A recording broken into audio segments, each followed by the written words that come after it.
أخيرا أول يوم مدارس عدى بسلام والبنت دخلت تنام. أما ده كان يوم ما اتمنهوش لحد أبدا. كله يونيفورم وسبلايز ولانش بوكس وشرح شعر البنت كويس مفيش أصعب من اللي احنا فيه ده. زمان ما كانش عندهم كل الكلام ده. يا ترى صحيح المدارس والدراسة كانت عاملة ازاي؟ تيجي نشوف. من زمان في اليابان وهم ممنوع ان انت تجيب معاك اكل من بره، برجر، سوسيس، اي فاست فود او حاجة شبه كده.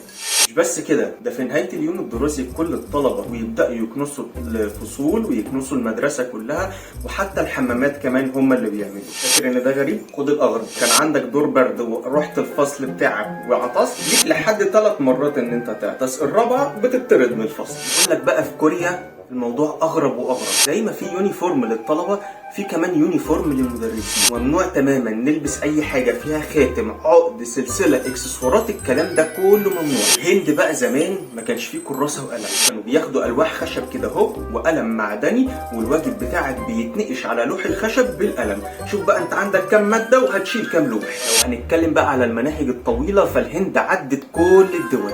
عندهم مادة اسمها اللغة السنكريسية بتدرس في 84 سنة. أنا مش عارف هخلصها إمتى وأتكلمها إزاي. نروح بقى لألمانيا واللي الطلبة فيها بيقضوا ساعات طويلة جدا في المصانع وفي الشركات علشان يتعلموا فيها بعد يومهم الدراسي.